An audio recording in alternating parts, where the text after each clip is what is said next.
Hey guys, just wanted to do a video on what I would consider a hidden gem in the knife world. That is the Benchmade Large Ritter Griptilian. This particular one here is wearing canvas micarta scales from Knives Ship Free, which are a little bit of an upgrade from your standard plastic scales that come on these knives, but nonetheless, I mostly care about the blade on this knife. I want to talk about that and really explain to you as to why I believe this is one of the best value knives on the market today.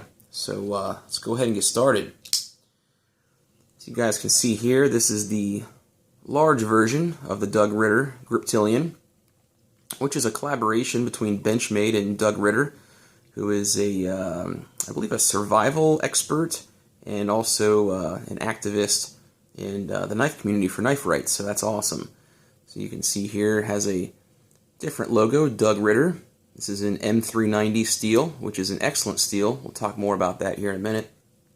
You can see these, the shape of the blade is a little different than your standard Griptilian. It has kind of more of a broader, more upswept tip with more belly in the blade than your standard Benchmade Griptilian. So for comparison here, I'm going to roll in the 551-1.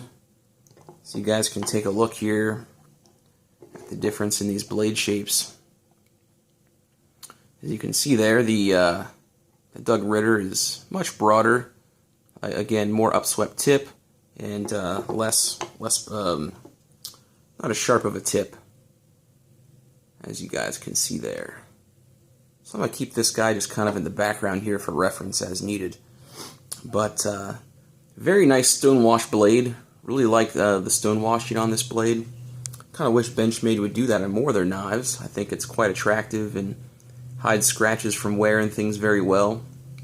But for whatever reason, they don't seem to do that on too many knives. So I guess officially here, if I can get my camera to focus, this is the 552, as you can see there. So very good action on this knife. Comes out fast, no complaints there, anything like that. Again, these scales on this particular knife are from Knives Ship Free. I think they run about $75 online. That's circa 2016. Subject to change, but these Griptilian knives, and particularly the Large Ritters, given they come with an upgrade steel, really deserve a nicer handle material, I think, coming from the factory. But the plastic, nylon FRN handles that you get from Benchmade are adequate. They serve the role, and I think they're durable and they're strong. They just kind of give the knife a different feel, kind of a different sound, which some people may not mind, but I think for a lot of people, you'd probably prefer a little bit of an upgrade on your handle scales. If you decide to get one of these knives. So price-wise, these are a very good value. So you can get these for about $140. They are a exclusive knife offered through KnifeWorks, and I believe you can also get them from Large Ritter directly, but I could be wrong on that. It may just be being sold through KnifeWorks at this point in time. But for $140 to get a really gorgeous 3.5-inch blade, an M390 steel, stonewashed, is a great value. That is really a knife that I think is keeping Benchmade competitive with some other brands, like Spyderco, for example. They offer some really good knives with great steels, for around the 120 to 150 range, which makes this a compelling option if you're in the market for a good high-value folder. The blade stock on this particular knife is not overly thick, which I appreciate. This blade has a nice high flat grind that starts up very high here, and I have to say, in terms of cutting performance, these Ritter grips are among the best cutting knives out of any production knife that's on the market right now in 2016. So these come down to an extremely thin edge. So I measured this to be about 18 or 19 thousandths behind the edge, which is extremely thin. So if you guys can see here, the bevel on this edge here is pretty thin, and I believe that to be about a 17-degree edge angle. So very thin, very high performance knife in terms of cutting. The tip on this knife is not overly sharp or pointy, which is a reason why I usually prefer the standard Griptilian drop point blade for most of my EDC tasks, and I'll talk about that here in a second.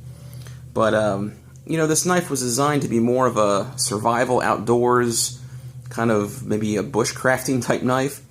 So that additional belly that you have there is going to be helpful, you know, for those type of you know, cutting jobs that you may run into. So that's cool. I'll talk about just the steel here for a second. So M390 is a really good high edge retention steel. It's very stainless, and it's going to hold an edge for you guys for a very long time. So comparatively speaking, M390, I believe Benchmade. Sorry guys, apologize for a little interruption there. I do my videos on my phone, and if I get a phone call, my camera stops recording, and I have to divide up the video. So anyways, I was talking about M390 steel. It's a very good edge holding steel, very stainless, adequately tough. I sometimes have heard people talking about M390 being chippy, but honestly I haven't really had any issues with that. And given that this knife was designed to be kind of an outdoors survival type knife, I don't think Doug Ritter would have picked a steel that was prone to chipping, you know, for a knife that he was designing for a somewhat hard use application. So haven't had any issues with that. In terms of edge retention, M390 is going to be better edge retention than steels like S30V, S35VN. I would put it in a category that's very similar to something like ZDP 189, that sort of edge retention. But very, very good. It's going to last a good long time for you, but it's, you know, not going to hold an edge as long as things like maybe CPM M4, S90V, S110V.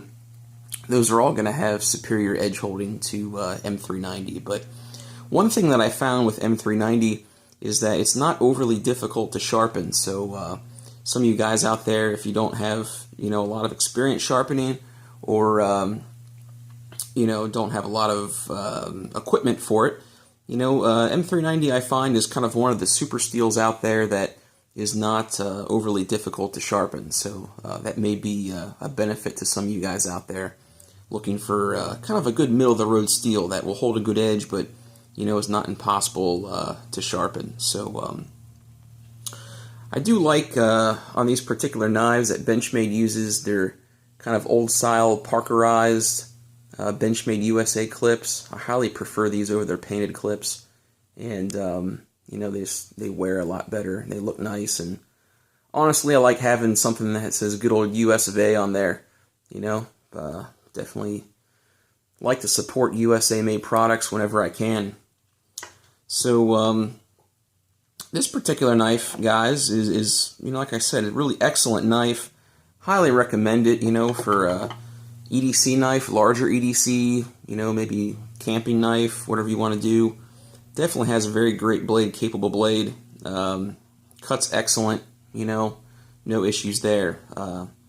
For me personally, though, I own both of these knives, the 551-1 and the Doug Ritter, and you know, for EDC type carrying, I'm actually preferring this, you know, the 551, just because of the blade shape is different. So this knife is in 20 CV steel, which for those of you who don't know is pretty much the same thing as M390. The chemical composition of the steel is more or less identical. They vary slightly, I think, and maybe differences in silica, I think. But for all intents and purposes, they're more or less the same steel. So given that, you know, the kind of sharper tip here on the 551-1, I find just to be a little more useful, you know, for EDC carrying. If I'm trying to get into packages or boxes where I need a little bit, you know, of a sharper tip to kind of, you know, do some more penetration type cuts, I kind of find that blade shape just works a little bit better for me. and those types of applications. And I mentioned before that, the Doug Ritter is very thin behind the edge, and it definitely is. And I was surprised that when I measured this 551, it's almost as nearly as thin behind the edge. It's just maybe 1 or 2 thousandths of an inch thicker behind the edge than the Doug Ritter. So I was kind of surprised in that, because I've read a lot and heard a lot about people saying, oh, the Doug Ritter is so thin behind the edge, and it is. But, compared to the 551, they're actually both very thin, good cutting knives behind the edge. And, honestly, this is, in my opinion, one of the best blade shapes that Benchmade has ever really designed. I just love the swedge here, this kind of clip point design. It's just really nice, for me, aesthetically. I think that's a great looking blade. So, I would categorize, again, the Doug Ritter and the Griptilians in general as a larger EDC knife. I wouldn't really categorize these as a defensive blade. I'm sure you could, but, this particular blade shape doesn't lend itself super well to defensive type rolls. And, maybe that's something you're looking for, in a larger EDC knife, that you want a blade that's not quite as pointy, doesn't look quite as scary, to non-knife people, as opposed to this guy, which is a little more stabby looking, for lack of better words. So that's something maybe to keep in mind. But if you're looking for a true, tactical knife, defensive knife, I probably wouldn't pick a Griptilian. I'd probably go with something like this, Emerson CQC8. Can't go wrong with that. So definitely, this is something that I would go with. You can see the differences here in the blades on these two knives. So yeah, definitely would go with something larger if I needed a true defensive blade. So you guys are going to see a review on this here, in the near future. Emerson CQC8, really sweet blade. A lot of history behind there also. Just in terms of some, I don't know, what I'll call options out there on the market. Spyderco Paramilitary 2 is a great option. Similar in size, similar in blade and handle, actually.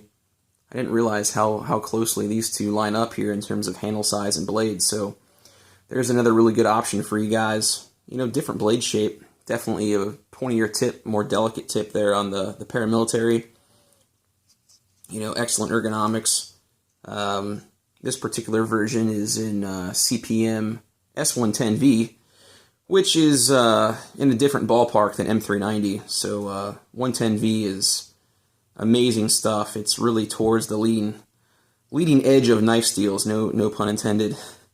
But the edge retention between the Doug Ritter and the S110V is almost 2-to-1. So if some of you guys, follow other YouTube channels and the forums, blade forums, you guys need to, if you're interested in steels and edge retention, you need to look up a guy named Jim Ankerson. He's been doing knife reviews and knife testing, edge holding, for a long time, 10 years.